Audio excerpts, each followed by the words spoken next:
Бишкекте глобалдуу маселелерди чечүүнүн жолдорун издеген эл аралык деңгээлде жаштар конференциясы өттү. Анда жаш лидерлер дүйнө эли үчүн көйгөйлүү актуалдуу маселелерди талкуулады. Алардын ичинде жакырчылык, теңсиздик, климаттын өзгөрүүсү сыңдуу бир нече учурдун актуалдуу темалары бар.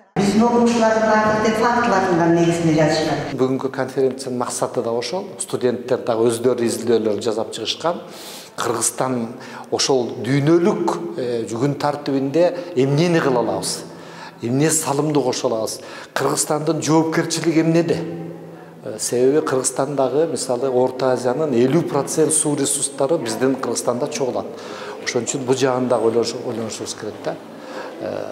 Башкача айтканда, ушунун баарын эске алсак, анда бул өтө маанилүү конференция. Иш-чарада аталган окуу жайдын студенттери топторго бөлүнүп, туруктуу өнүгүүнүн максаттарынын алкагында аймактар боюнча айылдарды жана шаарларды өнүктүрүүнүн келечеги тууралуу долбоорлорду презентациялашты. Алардын катарында Ысык көл командасы акылдуу шаар жана акылдуу регион аталышындагы долбоорду алып чыгышты. Биринчиси бул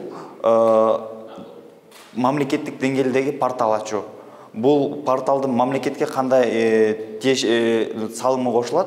Бұл ең біріншіден туристерді, бізге туристердің келген санын өстірүүгө жана аларга ыңгайлуу шарт түзүп берүүгө. Экинчиден мамлекетке кандай салымын кошот?